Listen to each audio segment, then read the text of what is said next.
everyone. I'm back for another update here.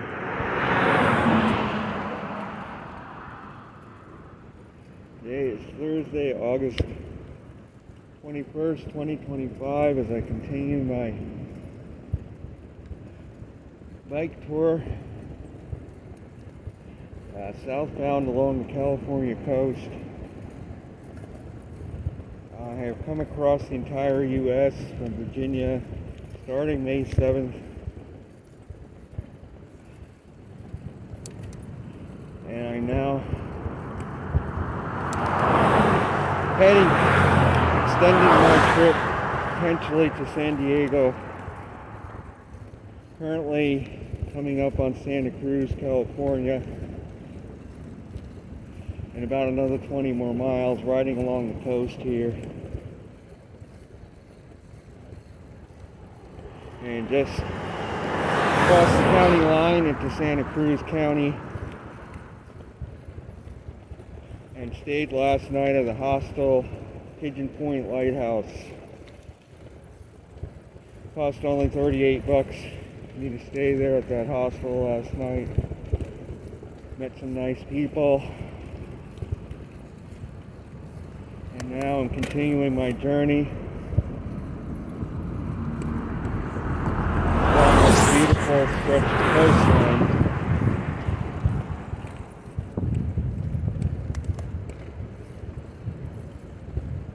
What I'm going to talk about today is I saw a post saying that Erin, this storm, was just pure meteorology happening. I don't agree with it entirely. The post said, well, Erin wasn't steered into a populated area. It wasn't HARP. It just did what all hurricanes do. For one, if it was not for technology, Erin would not have ever formed. I do agree that mankind cannot steer a hurricane. I've said that before. They cannot steer a hurricane. Hurricanes are steered, or tropical systems, are steered by the high pressure systems, semi-permanent, that form along a 30-degree north latitude approximately, and they vary from year to year where they form. Global cooling causes these high pressure systems to form further south. Global warming expands them and they go further north. The reason why Erin did not hit land is because of global cooling. It's protecting the East Coast from getting hit. Because the subtropical high sits further south, and I've talked about this in many of my videos. And it protects the East Coast of the U.S., including even the East Coast of Florida, from taking a direct hit.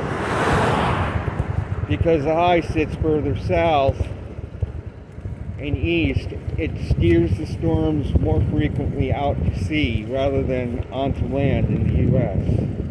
And there's nothing mankind can do to change that.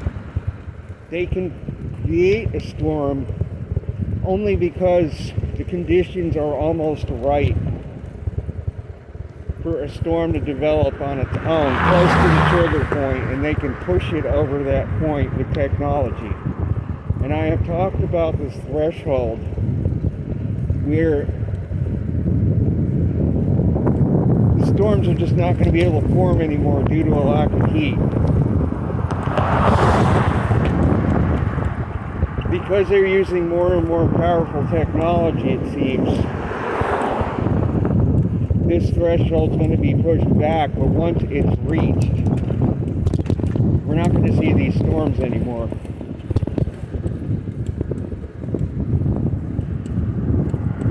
Like this one, they had to put so much energy into that system that the outflow reached the equator in South America from this system, like thousands of miles away. The outflow from this system of Erin, you look closely,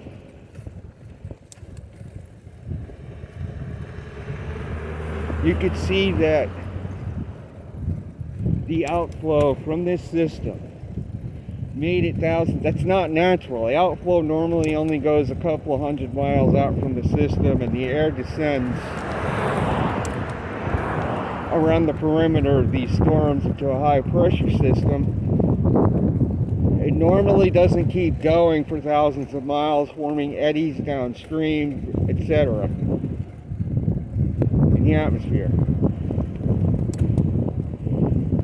It's because the storm is not balanced. It's got too much energy flowing into it from a man-made source.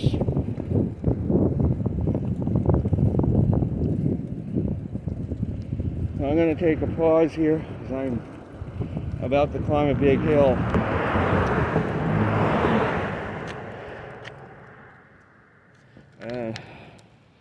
There's a view of the ocean.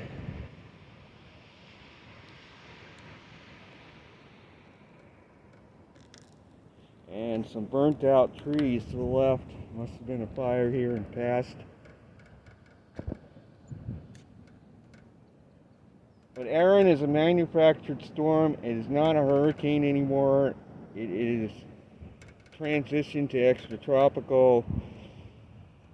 It's moving away out into the Atlantic because, again, man can't control where the subtropical high pressure sets up.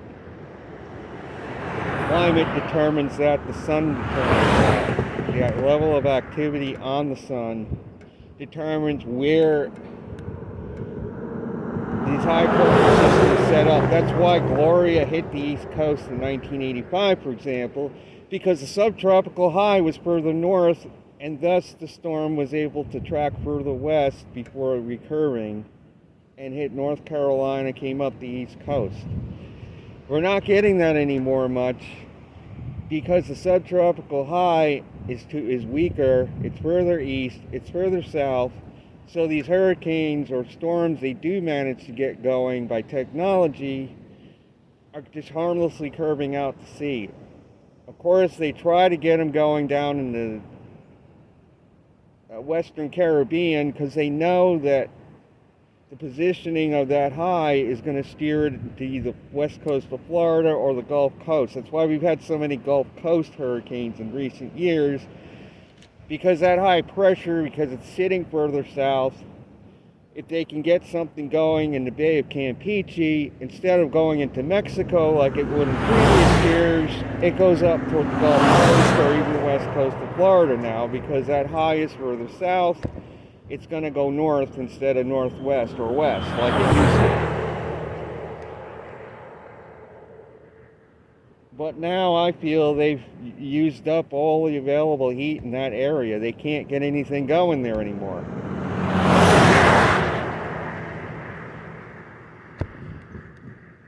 We've had so many storms through there in recent years, so much heat has been taken out of that water.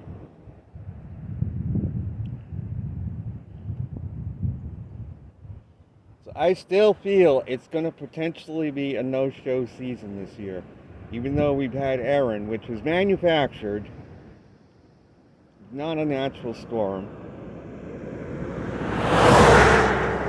But they're trying to develop more and more powerful technology continuously to try to keep these storms forming.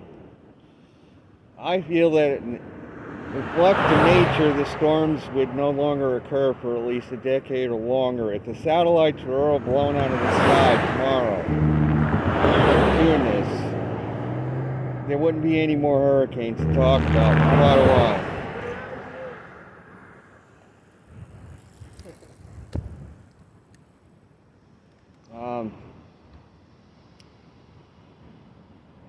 So that's going to be it for this video. I hope you enjoyed this front.